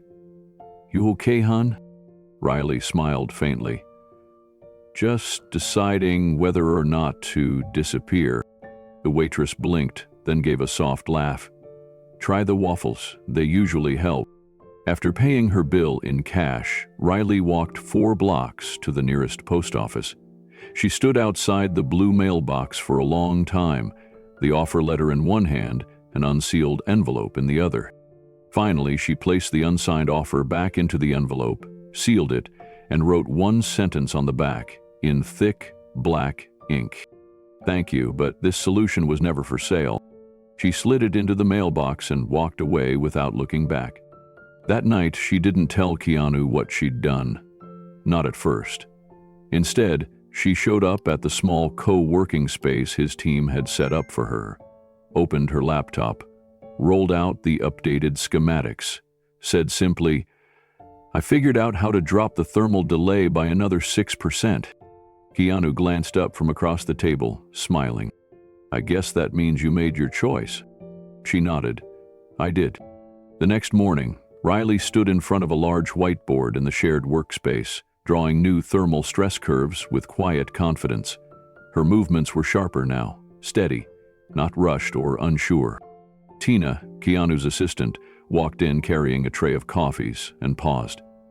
"I heard about the offer," she said gently. Riley didn't look up. "It's gone. I mailed it back." Tina nodded. "Keanu will be proud." Riley shook her head. "It's not about pride." She stepped back, staring at the design she'd sketched. It was the culmination of her grandfather's foundation, and her own voice layered on top of it. Not just data and wires, ethics too, purpose. She could see the outline of a cleaner, fairer world in it. "I just remembered what he taught me," she said. "Solutions should serve people, not replace them." That afternoon, Keanu visited the lab. He didn't ask about the offer. He didn't have to. He watched Riley explain the updates to a young intern, then quietly handed her a folder, her official acceptance into the Foundation's fellowship program. Inside was a note. "Thank you for choosing purpose over fear. The world doesn't know your name yet, but it will." Riley smiled. She was finally ready. The morning of the hearing, Riley Ward sat on the edge of a wooden bench in the hallway outside Immigration Court, her hands clenched in her lap. The courtroom door loomed in front of her like a threshold to a future she wasn't sure she was allowed to reach. Her dark blazer didn't quite fit. It had been borrowed from Tina, Keanu's assistant, but Riley wore it like armor. Beside her, Keanu sat silently, his calm presence anchoring her. "You okay?" he asked softly. She nodded, though her throat was dry. "No," she whispered, "but I'm ready." They were called in at exactly 9:00 a.m. The courtroom was smaller than she'd imagined, less dramatic than television made it seem. A single judge sat at a raised desk, reading through papers. A DHS prosecutor, middle-aged and brisk, adjusted his glasses and looked over at Riley as if she were another statistic. Her lawyer, Samir Patel, stood tall and composed, a folder tucked under her arm. Keanu took a seat behind the counsel table, his quiet support felt but unobtrusive. The judge glanced up. "This is a preliminary hearing regarding Ms. Riley Ward's petition for relief under the One Extraordinary Ability visa and her request for temporary protective status during the review process. Ms. Ward, please stand." Riley rose, legs trembling.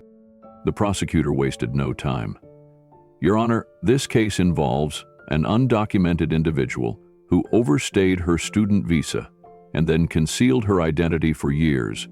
While we acknowledge her recent contributions, that does not negate years of noncompliance." The words sliced through her. "Ms. Ward, why did you not come forward sooner?" he asked, directly. Riley blinked, her breath caught in her chest. "Because people like me aren't supposed to be seen," she said quietly. "People without papers, without protection. People who speak the right languages but not the right way." The room was still. She steadied herself. "I came here legally. I studied hard. But when my grandfather died, a paperwork error changed everything. I lost him, and then I lost my status. I didn't know how to fix it. I was 19. I was scared. So I hid." The judge leaned forward slightly. "But I'm done hiding," Riley said. "I didn't design this technology to make money. I held onto it to remember him, to prove that he mattered, that we mattered. And now it's helping people. I want to keep doing that." Her voice didn't shake. Keanu leaned forward. "Your Honor," he said calmly, "I'd like to offer sworn testimony on Ms. Ward's character and the value of her work." The judge nodded. "You may proceed." Keanu stood. "I've worked with extraordinary people my entire life, but I've never met someone with her combination of humility, intellect, and integrity. Riley didn't ask for attention. She asked for a chance to do what's right, even when it meant risking everything. That's the kind of person we need more of in this country." The judge nodded, then called a recess to review all documents and evidence. Riley sat down slowly, her hands still, her heart steady. She had told the truth. Now she could only wait. The hallway outside the courtroom felt colder after the recess was called. Riley sat in silence on the bench, staring down at her shoes. Keanu hadn't moved from her side. Tina paced at the far end of the hallway, phone in hand, quietly coordinating in case they needed further support. No one spoke much. It wasn't just a legal delay. It was a suspended moment between two possible lives. Samira, Riley's attorney, leaned over and offered a faint smile. "You did exactly what you needed to do in there. That kind of truth, judges feel that." Riley nodded slowly. "It's strange. I've been afraid to speak for so long, but in there, I wasn't." "That's because you finally weren't speaking to survive," Keanu said gently. "You were speaking to live." The courtroom door opened after 58 minutes. "All parties please return," the bailiff said. Riley stood up. Her knees were stiff, but she moved forward. Back inside, Judge Hernandez adjusted her glasses and glanced between the folders in front of her and Riley's eyes. "I've reviewed all submitted evidence, including the extraordinary ability petition under Category 1B, as well as the letter of support from Mr. Reeves and the supplemental engineering documentation." A pause. "Ms. Ward, it is clear to this court that your actions, while technically outside legal bounds, were not motivated by deception or malice. The government's concern regarding your previous undocumented status is noted. However, we also recognize the significant public benefit demonstrated by your work." Riley inhaled, but didn't move. "Effective immediately, I am granting you temporary legal status and deferred action while the final review of your one visa petition is completed. You may remain in the United States legally for the duration of the process, with the right to work under sponsorship." Riley blinked. The judge's voice softened. "You may not have felt seen for a long time, Ms. Ward, but today, the court sees you, not just as a case file, but as someone whose presence here is valuable." A wave of emotion surged through her. She nodded, speechless. The prosecutor stood, adjusted his tie, and said, "No objections, Your Honor." The gavel tapped once. "We are adjourned." As people began to stand, Keanu touched Riley's shoulder gently. "You did it." "No," she whispered. "We did it." Outside the courtroom, reporters were waiting, but security kept them at a respectful distance. Still, cameras flashed. Riley paused before stepping into the light. Keanu looked at her. "You ready to be seen?" She nodded. "I think it's time." And with that, Riley walked forward, not as someone hiding in the shadows, but as someone whose story had just rewritten the ending. That night, Riley stood alone on the rooftop of the foundation building, the city glowing beneath her like a map of everything she'd once thought impossible. She clutched the copy of the judge's decision letter in her hand, the official seal still catching the light. Behind her, Keanu stepped out quietly, holding 2 cups of tea. He offered her one without a word. Riley accepted it, grateful for the silence they shared. "I thought I'd feel more triumphant," she said softly. "You're still carrying the weight," Keanu replied. "Sometimes the hardest part comes after the storm, figuring out what to do now that you're free." "I don't want to waste it," she whispered. "This chance, this voice, this name I finally get to use again." "You won't," he said. "You've already proved that." She looked out over the rooftops. "I used to dream from hotel windows. I never thought I'd be seen from above." Keanu smiled, then raised his cup. "To the girl who answered the wrong phone and gave the world the right answer." Riley smiled, finally allowing herself the truth she'd once been afraid to claim. "To the future," she said. And for the first time in years, she truly believed in one. The hum of fluorescent lights echoed off the high ceilings of the workspace Riley now called her own. It was still surreal. Just weeks ago, she'd been vacuuming the corners of hotel rooms, moving like a ghost no one noticed. Now she was setting up a table full of circuit boards and calibration tools for a team looking to her for direction. Riley's first day as a full-time consultant with the Clean Tech Initiative had started with trembling hands. She wore a second-hand blazer that didn't quite fit and carried her blue folder like it was armor. The office was open and bright, nothing like the world she had grown used to navigating in silence. It was filled with engineers from all over the world, many far more experienced than her, but none of them had her grandfather's blueprints. None of them had lived what she had lived. At first, she kept to herself. She'd nod politely at questions and speak only when necessary. But whenever the work touched the sensor technology she had carried in her heart for years, her voice steadied. In those moments, the awkwardness slipped away. She didn't need to know the perfect way to phrase something. The math spoke for her. The first project was a pilot program, installing her heat-balancing sensor modules into a cluster of low-income housing units in Boyle Heights. It wasn't a flashy launch or a PR stunt, just a quiet experiment to see if her grandfather's logic could hold up in the real world. Keanu insisted on keeping the focus small and sincere. Riley didn't argue. In fact, she loved it that way. She spent days crawling through tight attic spaces with electricians, reviewing placement points, and reworking the code on the fly when sensors didn't sync. Her fingertips were raw by the end of the first week, but her heart had never been fuller. The test results began rolling in. What the team expected was modest energy savings, maybe 10 to 15% over standard systems. What they got was more than double. Riley's adaptive algorithm, paired with the modular hardware, created a cascade effect. When one unit began to overheat or draw too much power, the neighboring units would compensate instantly, sharing the load. The system didn't just prevent waste, it anticipated it.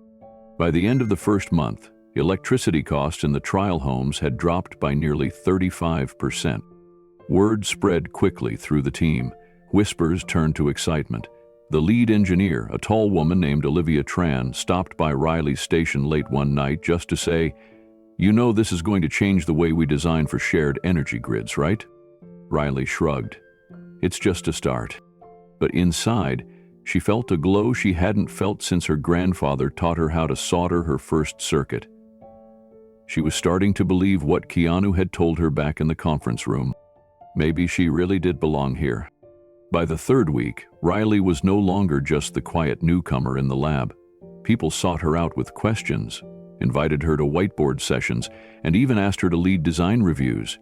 At first, she hesitated, still unsure if she had the right to guide anyone. But Keanu's words stuck with her. That's fear talking, not truth. So she pushed forward. During one strategy meeting, a junior engineer proposed a configuration that Riley knew wouldn't scale efficiently.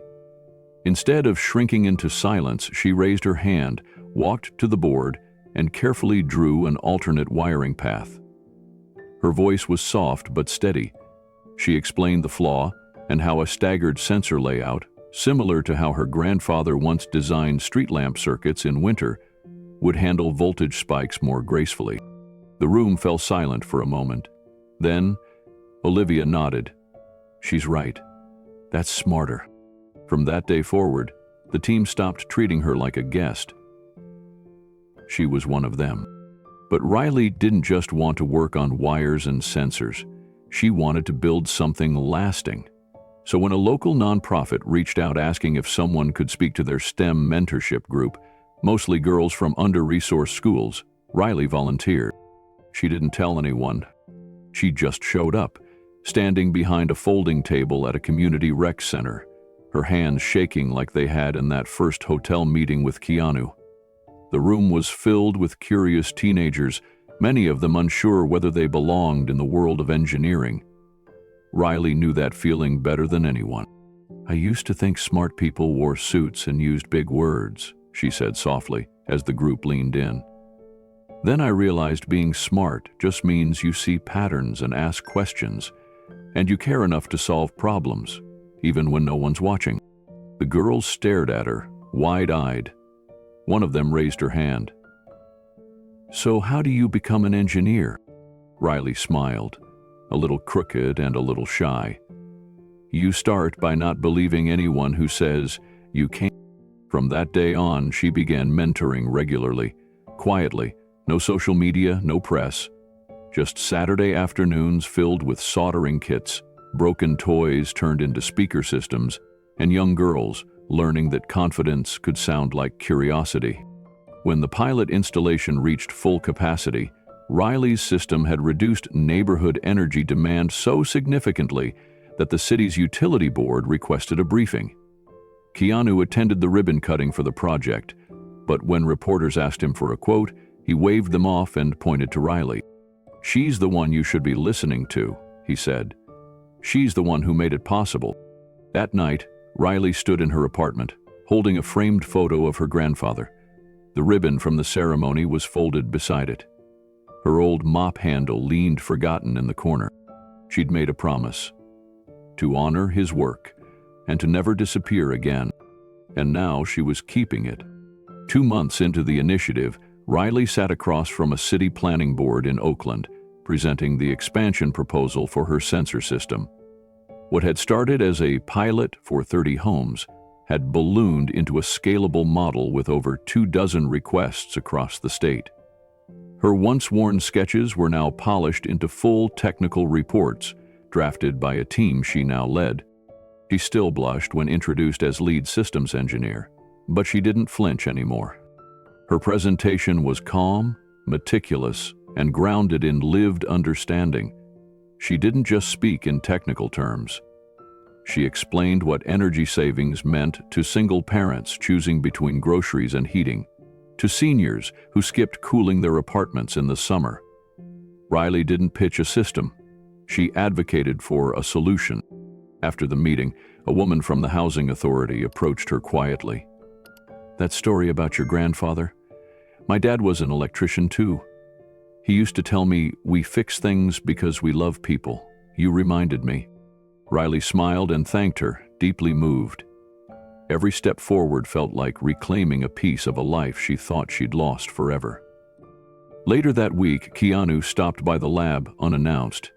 He walked past the busy whiteboards and cluttered soldering stations and found Riley tucked in the back, reviewing specs with a new intern, one of the girls from her Saturday mentorship group. He waited until she was done, then handed her a small envelope. "What's this?" she asked. "Official paperwork," he said. "Don't worry, it's good news." Inside was the notice. Her one visa was fully approved. Her status was no longer temporary. She could legally work, live, and stay in the U.S. without fear. She stared at the letter in silence, then looked up, her voice almost trembling. "I don't know what to say." "You already did," Keanu replied. "The day you said, 'I just wanted to help people.' That's why you're here." Tears welled in her eyes as she carefully folded the letter and tucked it into the blue folder that still held her grandfather's earliest sketches. Not for protection anymore, but as a symbol of everything that had changed. At the next internal all-hands meeting, Riley was invited to speak. She kept it short. "I was afraid I'd never be more than what I was hiding from," she said. "But someone gave me the chance to try. And now, I want to do the same for others." because talent doesn't disappear. It waits to be seen. That day, one of the senior engineers joked that she should consider running the entire program. Riley laughed, but not nervously, not like before. She just said, "Let's see what we build next." As the room applauded, Keanu leaned back against the wall, hands in his pockets. He didn't say anything. He didn't need to. Riley Ward was no longer a hidden voice in a hotel hallway. She was building something real, something lasting, and she was just getting started. It started with a single article. A journalist from a nonprofit tech outlet had attended the ribbon cutting in East Ventura, hoping for a local feel-good story. But what they stumbled upon was something much bigger. The piece ran with a striking headline, "The Cleaner Who Designed Tomorrow." By morning, it was everywhere. Within hours, national news outlets had picked it up. By lunchtime, Riley's name was trending. Thousands of comments poured in, some in awe, some in disbelief, most in admiration. Screenshots of her blueprints, a video snippet from her summit presentation, even a photo of her shaking hands with a child in a solar-powered home were shared across platforms. The world, it seemed, had suddenly noticed the girl who had spent 3 years trying not to be seen. Keanu's assistant, Tina, had to temporarily disable Riley's public email after it crashed under the weight of incoming requests. Interview invites from CNN, BBC, NPR. Offers to license the tech from companies in Dubai, Singapore, Brazil. A personal invitation from the United Nations Energy Innovation Panel. She sat frozen in her office chair, reading headlines that used her name like she was someone else. When her phone rang, she almost didn't answer it, but something in her gut told her to pick up. "Miss Ward," the voice was gentle. "This is Amelia Kent. I help organize the Global Future Energy Summit. We've read about your work, and we'd be honored if you would deliver the keynote speech." Riley swallowed hard. "I'm not really a keynote kind of person." "Perhaps not," Amelia replied, "but you are a person who's helped change the conversation about who innovation belongs to." Riley didn't respond right away. She was staring out the window, watching the wind move the trees without fanfare. She'd always liked things that worked quietly. That night, Keanu dropped by her apartment without notice. He knew. He always seemed to know when her silence meant something more than peace. He didn't ask questions. He just poured her tea and waited. Riley finally spoke. "What if I let them down?" He looked at her and smiled in that quiet, thoughtful way of his. "You didn't ask for the spotlight. You just did the right thing. That's what people are following." She nodded slowly, but her hands were still clenched. Keanu leaned forward. "You don't have to perform for them, Riley. Just tell the truth. That's all you've ever done. That's what got you here." And maybe that was the most terrifying part. Not being famous, but being seen, for real, for the first time. Riley didn't sleep that night.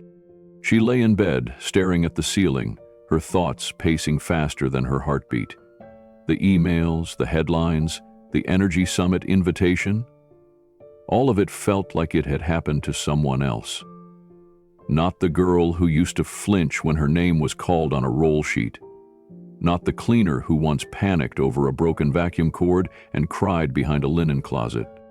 The next morning, she sat across from Keanu at his foundation's downtown office. She looked exhausted but determined. "I'll do the summit," she said softly, "but only if they let me tell the whole story. My story. My grandfather's. The people we did this for." Keanu nodded. "We wouldn't want it any other way." His team immediately set things in motion. A communications coach was brought in to help her shape her talk, not to polish her, just to help her own her voice. Tina arranged media prep sessions and escorted her to low-pressure interviews to ease her in. Slowly, word began to spread that Riley wasn't just a fluke genius or a viral story. She was the real thing. One morning, she stepped into a small studio to record a segment for a youth education podcast. The host, a college sophomore from Arizona, introduced her with enthusiasm. This is the woman who redefined what's possible in the energy world, without a title, a degree, or a platform. Riley smiled nervously into the microphone. Or confidence, she added. The host laughed. That too. But as she talked, something clicked. Her voice grew steadier. She spoke about her grandfather's belief that small minds could do great things when given room to breathe. She talked about the first time she'd held a soldering iron as a little girl, barely tall enough to see the table. She mentioned the sensor redesign, the community pilot program, and what it meant to be believed in after years of hiding. When the podcast was published, it reached over 100,000 listeners in its first day. Comments flooded in from students, teachers, immigrants, and single moms. One message read, "I played this for my daughter. She didn't believe people like us could invent things. Now she's asking for a tool." Keanu forwarded the message to Riley with a single line, "You're already changing lives." She stared at the screen for a long time. She hadn't meant to become anyone's role model. But maybe that's how it worked. Maybe the people who never asked for a spotlight were the ones who used it best. She opened her notebook and began writing her summit speech by hand. The day of the summit arrived like thunder in her chest. Riley stood backstage, holding a note card she no longer needed. The auditorium lights dimmed. Her name was announced. As she stepped onto the stage, a hush fell over the crowd. Engineers, lawmakers, students, innovators, all waiting for a speech from someone who once cleaned their hotel rooms. She took a breath. "My name is Riley Ward," she began. "For 3 years, I hid who I was. I thought silence was safer than truth. But silence doesn't fix broken systems. Stories do." She talked about her grandfather's blueprints, the motel back rooms where she soldered by moonlight, the day she answered a phone she wasn't supposed to touch, the man who heard her through the wall and chose to believe. And then she ended with this: "We don't need to be powerful to change the world. We just need to speak when the moment calls us." The crowd rose to their feet. And backstage, Keanu stood silently, tears in his eyes. The summit ballroom shimmered with soft lights and the murmur of voices rising from round tables dressed in white linen. Riley stood near the back wall, holding a glass of sparkling water, her badge clipped awkwardly to her blazer. Her name now carried weight, too much sometimes. People she didn't know wanted her opinion on topics she hadn't yet studied. That morning, she had spoken about thermal balance in low-income housing, her voice shaking for the first 3 minutes, until the data anchored her again. She was just about to step out for air when a gentle voice behind her said, "Excuse me, Ms. Ward?" She turned and saw an elderly Chinese-American man in a Navy cap that read, "L.A. Utilities, Retired." His hands trembled as he reached into his jacket and pulled out an old, creased photo. "This is your grandfather, isn't it?" the man asked softly. Riley took the photo carefully. Her throat tightened. It was black and white, worn at the edges, but unmistakable. Her grandfather stood on a ladder, tightening a fuse box, beside a much younger version of the man now facing her. "I was an apprentice," the man said. "Back in '78, major blackout hit Chinatown. Your grandfather worked 2 straight nights restoring power with nothing but a flashlight and a toolbox. No cameras, no credit, but every house on the block remembers him."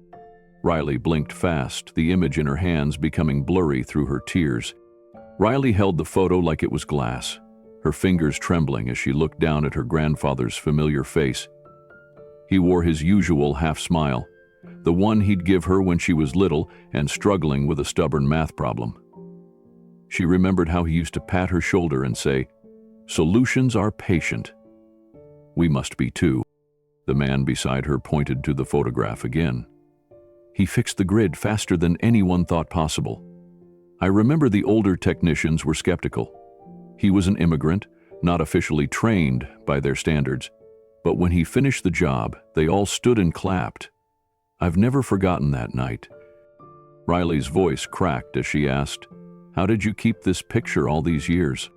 I kept it in my old service manual, the man said, smiling. It reminded me why I got into the field in the first place. There's something sacred about restoring light when darkness falls.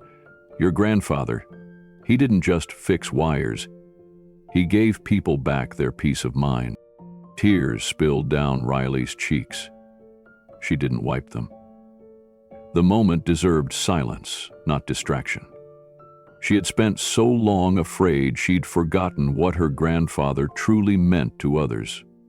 And here stood living proof that even without fame or recognition, her grandfather had left behind light. That evening, Riley sat alone in her hotel room, the old photo beside her on the table. The energy summit had ended, but her thoughts were just beginning.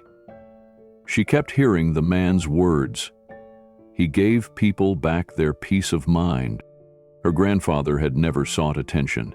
He'd never written a book, patented a design, or spoken at a conference. But his work had touched lives. Quietly, steadily, permanently. She thought about how she had almost buried all of it. How close she had come to walking away when the pressure got too big. And now, somehow, her grandfather's legacy had found its way back to her. Not just through blueprints or engineering equations, but through the hearts of people he'd helped. On a slip of paper in her old folder, she had once scribbled one of his sayings. If one person remembers, it was worth it. She whispered it now. Palm person did. Then she looked at her phone. Millions will. And for the first time since her journey began, she felt it. Not fear, or doubt, or hesitation, but certainty. Tomorrow she would speak again, and this time she wouldn't just be his granddaughter. She would be his voice. The ballroom shimmered with soft golden light as rows of engineers, scientists, and students took their seats. Riley stood behind the curtain, her hands damp, a printed speech trembling in her grip. The annual Women in Engineering conference had never been on her radar. Now she was its keynote speaker. Keanu had sat beside her earlier that morning, calm as ever. They didn't invite a celebrity, he said, voice low. They invited someone who earned the right to speak. She hadn't responded. She'd just nodded, hoping the words would sink into her bones before she stepped on stage. Her name was announced to a rising applause. She stepped out slowly, steadying her breath. For a moment, the stage lights made it hard to see the crowd, but then she caught sight of a young woman in the third row with a tool belt slung across her dress. Another with a notebook covered in equations, and something clicked. She didn't look at her notes. 3 years ago, she began, voice low but clear. I was cleaning rooms in a hotel. I used to whisper apologies in broken English. I kept my head down because I thought I didn't belong in places like this. Places with microphones, stages, and engineers who speak with confidence. The room fell quiet. I spoke 5 languages. I studied heat distribution and energy circuits under a man who'd wired power into homes with nothing but tin tools and tape. But I was invisible. Not because I didn't have something to offer, but because fear had taught me to hide. She paused. Her throat tightened. She thought of her grandfather's voice. Soft, firm, unwavering. Teaching her that the world doesn't change when you shout. It changes when you solve something no one else knew how to fix. I didn't come here to impress you with blueprints, Riley continued. I came to talk about the fear of being overlooked, the pain of having something to give and no place to give it. The years of walking into rooms and thinking, no one here will listen to someone like me. A murmur of agreement passed through the audience. She heard someone exhale, heavy and relieved. I've failed interviews because of my accent. I've been asked to fetch coffee in rooms I was supposed to be leading. I've had men correct me on topics they barely understood. And for too long, I thought maybe they were right. She stepped forward slightly. But I know now, they weren't. More people nodded now, phones lowered, eyes fixed. You don't have to shout to be heard, she said slowly. You just have to believe your voice deserves a place in the room." The words hit like thunder. And then, silence. Still, heavy, until a single clap broke it. Then another.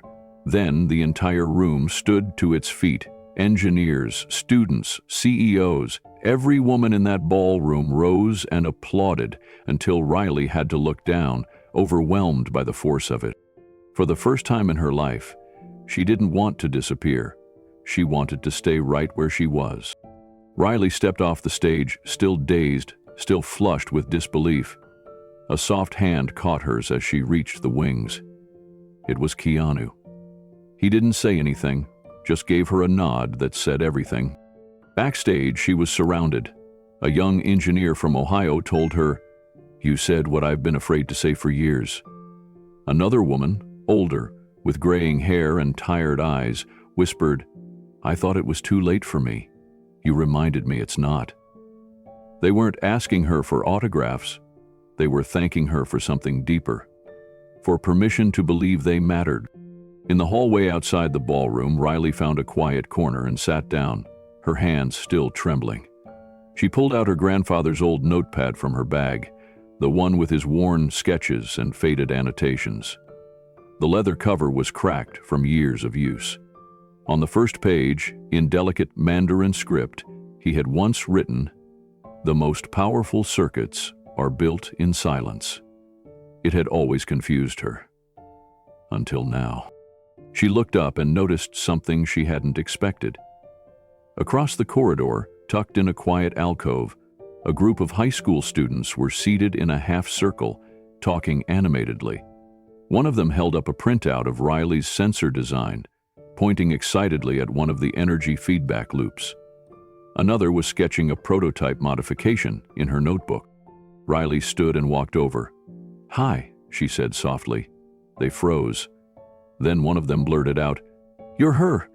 You're Riley Ward." "I guess I am," she said, a little sheepishly. The girl holding the notebook stepped forward. "Do you think we could really build something like this for our community garden? We've been trying to figure out how to keep the lights running after sundown without draining the backup batteries." Riley blinked. "You already have a working system?" "Mostly, but we didn't know how to handle the heat regulation. Then we saw your article." Riley smiled, crouched down, and said, "Tell me what you've tried." For the next 20 minutes, she sat on the floor in her conference dress, listening, offering suggestions, sketching diagrams on the backs of flyers. One of the girls teared up. "No one ever takes us seriously," she said. "But you did." "I always will," Riley replied. Across the hallway, someone took a quiet photo. It would appear the next day in a national tech blog. Riley Ward, barefoot in heels, crouched with a group of teenage girls on a carpeted hallway floor, drawing energy loops on scratch paper. The caption would read, "She gave the most powerful speech of the night. Then she knelt to listen." Later that evening, back in her hotel room, Riley replayed the day over and over in her mind. Not just the standing ovation or the journalists asking for quotes, but the faces in that audience, the moments of stillness when her words landed, the look in Keanu's eyes as she stepped down, one that mirrored the same silent pride her grandfather used to carry when she fixed something without being asked. She picked up her phone and texted Keanu a single sentence. "Today I finally felt like I belong." The reply came seconds later. "You always did. The world just needed time to catch up." It started quietly, just a simple website launch and a photo of Riley Ward and Keanu Reeves standing side by side. No flashy ribbon, no bold headlines. But the logo told a deeper story. Two hands lifting a sun.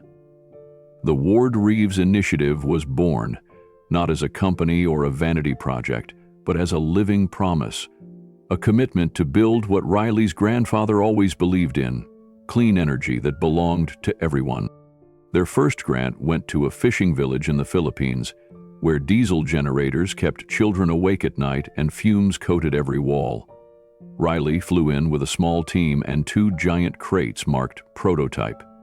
Villagers watched curiously as she and a group of local volunteers installed panels shaped like petals.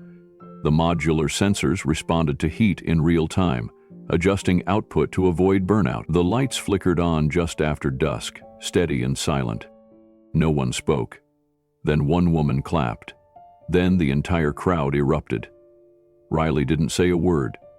She just smiled and looked up at the stars, finally visible, now that the noise and smoke were gone. The next project took her to rural Oklahoma. A small Native American reservation had reached out quietly, unsure if they qualified for help. Riley read the letter 3 times before responding. They didn't just qualify, they were the reason the foundation existed.